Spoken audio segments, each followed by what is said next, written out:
इसी पर बात करने के लिए अमानुल्लाह मलिक साहब रीजनल डायरेक्टर हैं अल्लामा इकबाल ओपन यूनिवर्सिटी के, हमारे साथ मौजूद हैं स्टूडियोज़ में। आपको वेलकम कहेंगे अमानुल्लाह साहब। पाकिस्तान मॉर्निंग में कितना मौसर है बुनियादी तौर पे जो ढांचा है, इसकी ज़रूरत पेश क्यों आई? कुछ तो चीज़ें हमने डिस्कस की हैं, आप बताइएगा कि ये तरीका निज़ाम तालीम कब से राइज है और इसके फ़वाइद अब क्या देखे जा रहे हैं? अच्छा, ये बहुत शुक्रिया। सबसे पहले तो आपने मुझे यहाँ इनवाइट किया। पहले तो जो अभी आपने कोविड के टाइम की बात की, ये तो रीसेंट है, लेकिन जो अगर पाकिस्तान के अंदर हम देखें फासलाती, अब इसको ऑनलाइन लर्निंग भी कहते हैं, लेकिन इससे पहले इसका प्योरली जो नाम था फासलाती निज़ाम तालीम, कि आप घर बैठे तालीम हासिल कर सकते हैं। तो इसकी शुरुआत ऐसा है कि यूके में पहली ओपन यूनिवर्सिटी कायम हुई। अच्छा। और फिर उस मॉडल को फॉलो करते हुए दुनिया में जो सेकंड यूनिवर्सिटी है ना, दुनिया में दूसरी यूनिवर्सिटी ओपन यूनिवर्सिटी जो कायम हुई, वो पीपल्स ओपन यूनिवर्सिटी पाकिस्तान। अच्छा, ये जो आज अल्लामा इकबाल ओपन इसका नाम चेंज हो चुका है। इसका हाँ जी, किस सन की बात है? यूके वाली की भी और पाकिस्तान की भी? जी, 1974 में। तो पीपल्स ओपन यूनिवर्सिटी के नाम से ये इदारा शुरू हुआ, और ये बड़ी यूनिक बात है कि हमारी ये दुनिया में सेकंड ओपन यूनिवर्सिटी थी यूके के बाद, और उनकी हेल्प से ही हमने ये स्टार्ट किया। तो 1978 में फिर ऐसा हुआ कि अल्लामा इकबाल के 100 साला उनकी पैदाइश के जश्न था, तो उस पे इसका नाम चेंज करके अल्लामा इकबाल ओपन यूनिवर्सिटी रख दिया गया। तो एक तो ये है कि ये पाकिस्तान के हिसाब से भी 1974 से फासलाती निज़ाम तालीम के तौर पे शुरुआत हुई, और आज आप देखें कि दुनिया में कोई मुल्क नहीं है कि जिसके अंदर ओपन यूनिवर्सिटी ना हो।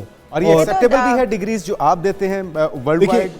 एक तो इसकी लीगल वैल्यू है कि जिस तरह पंजाब यूनिवर्सिटी है, कैज़म यूनिवर्सिटी है, या दीगर जितनी भी गवर्नमेंट की यूनिवर्सिटीज़ हैं, उसी तरह ये गवर्नमेंट की चार्टर्ड यूनिवर्सिटी है। अल्लामा इकबाल ओपन यूनिवर्सिटी जो है ये गवर्नमेंट की चार्टर्ड यूनिवर्सिटी है, तो लीगल वैल्यू इसकी ये है। दूसरा होता है कि वहाँ से जो फारिगुल तहसील हो रहे हैं लोग, वो एकेडमिकली किस लेवल पे हैं और वो अपने आप को कैसे मार्केट में ये अपने आप को वो प्रूव करते हैं। तो उसमें फिर डिपेंड करता है कि क्योंकि ये थोड़ा सा ये सिस्टम जो है, इसमें बाज़ लोग शॉर्टकट्स लगा लेते हैं। यानी ऐसा है कि इसमें जिम्मेदारी का लेवल ज़्यादा चाहिए उससे आपको। हाँ जी, स्टूडेंट के लेवल पे भी, और जो हम लोग हैं जो इम्प्लीमेंट कर रहे होते हैं वो भी।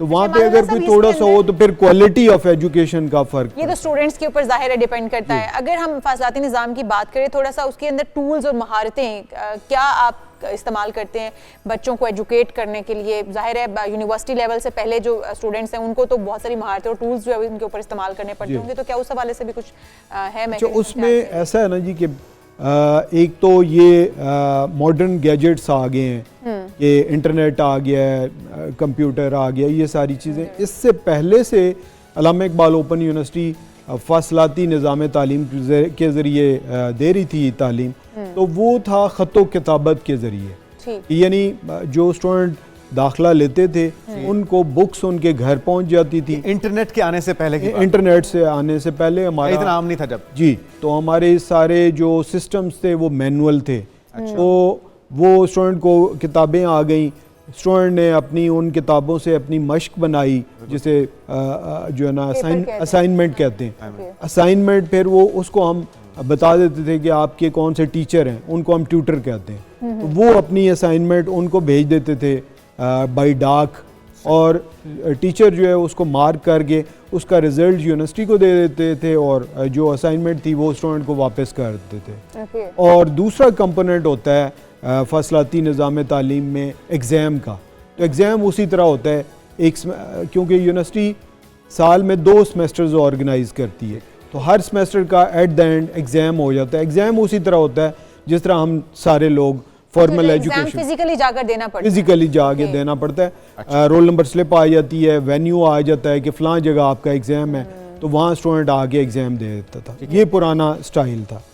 और इसी तरह जो अपर लेवल कोर्सेज होते हैं ना, जो मैट्रिक FA BA के बाद, उनमें एक कंपोनेंट होता था वर्कशॉप का, कि हम 6 महीने की स्टडी के अंदर 10-12 दिनों के लिए स्टूडेंट्स को एक जगह बुलाते थे उनकी रिहाइश के करीब, और वहाँ हम टीचर्स अपॉइंट करते थे जो लेक्चर्स के लिए? जो लेक्चर्स देते थे Okay. ताकि पूरा कोर्स जो है एक दफ़ा रिवाइज कर दिया जाए। तो वो एक इसके फवायद तो बेशुमार हैं। हाँ जी, उसे वर्कशॉप कहते हैं। तो वो मैं आपके सवाल पे कि ये तो पुराना तरीका था। अब जब ये गैजेट्स आ गए हैं, ऑनलाइन एक्सेसिबिलिटी आ गई है कि कोई बंदा अगर ऑनलाइन आ जाता है, घर बैठा है, तो उसको तो वो फिर अब मैट्रिक FA BA तक तो उसी तरह असाइनमेंट अपने टीचर को बाई पोस्ट भेजते हैं, लेकिन उससे ऊपर वो अपनी असाइनमेंट्स अपलोड कर देते हैं सिस्टम पे।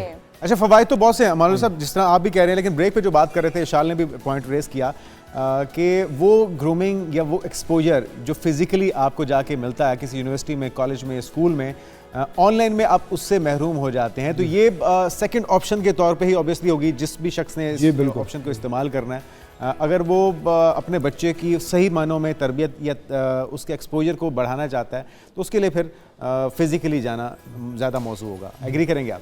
जी, इसमें ऐसा है ना कि आप अगर अपनी सोसाइटी को देखें तो अभी भी कोई 2.5 करोड़ जो है ना बच्चे स्कूलों से बाहर हैं, वो स्कूल में आ ही नहीं पाए। जी जी। ये तो वो बच्चे हैं जो जी वो बच्चे हैं कि जो उस स्कूलिंग एज के अंदर है। अगर आप एक और एनालिसिस करें कि हमारी लिटरेसी की रेशो क्या है, तो वो आप देखें कि ऑलमोस्ट 40-45%, 47% वो इलिटरेट है जी। तो अब ये स्ट्रेटा जो है इसको आपने छोड़ तो नहीं देना।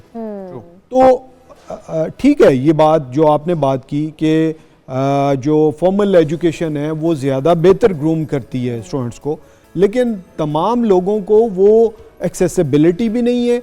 और कुछ हमारे जो शुरू में आपने कहा कि मजहबी और सोशल बैरियर्स हैं जिसकी वजह से वो फॉर्मल एजुकेशन का हिस्सा नहीं बन सकते। मसलन बहुत सारे इलाके ऐसे हैं जहाँ बच्चियाँ एक ख़ास लेवल के बाद तालीम ही नहीं हासिल कर सकती ड्यू टू कल्चरल और के बाद। हाँ जी, वो भी।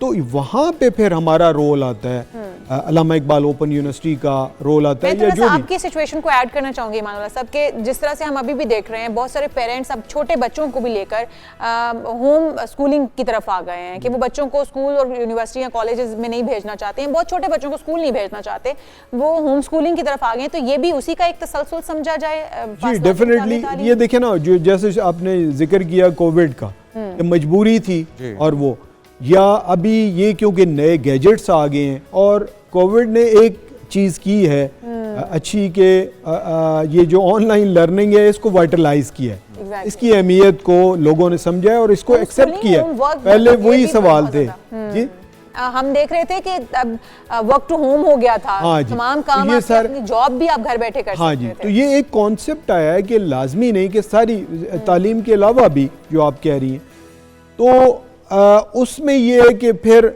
ये जो बच्चों का, अब मसलन मैं बहुत सारी फैमिलीज़ ऐसी देखता हूँ कि जो कुरान की तालीम जो है ऑनलाइन ही, यानी कारी साहब किसी और जगह हैं और उनकी बच्चों को जो कुरान का ममालिक में भी तालीम दे रहे हैं, ऐसे ही। तो दूसरे मुल्क, उसमें ये है कि बच्चों का वो टाइम बचता है। पहले आप देखें कि बच्चा स्कूल जाता था, फिर आगे मस्जिद जाता था, तो उसके बाद अब ये चीज़ें जहाँ जहाँ इसकी ज़रूरत है और जहाँ पे इसका फ़ायदा है वो लोग इसको इस्तेमाल कर रहे हैं।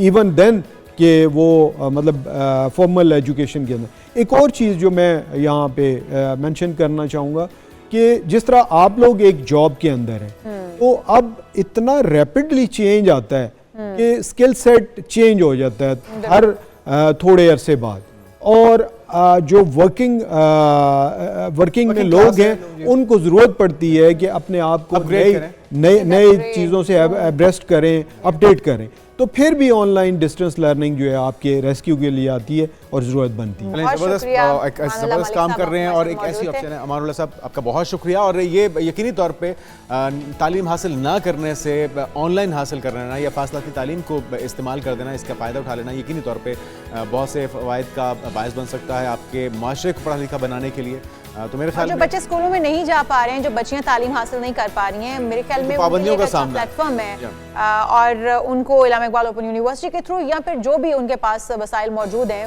वहाँ पर उन्हें अपने आप को रजिस्टर करके अपनी एजुकेशन कम से कम मुकम्मल कर लेनी चाहिए।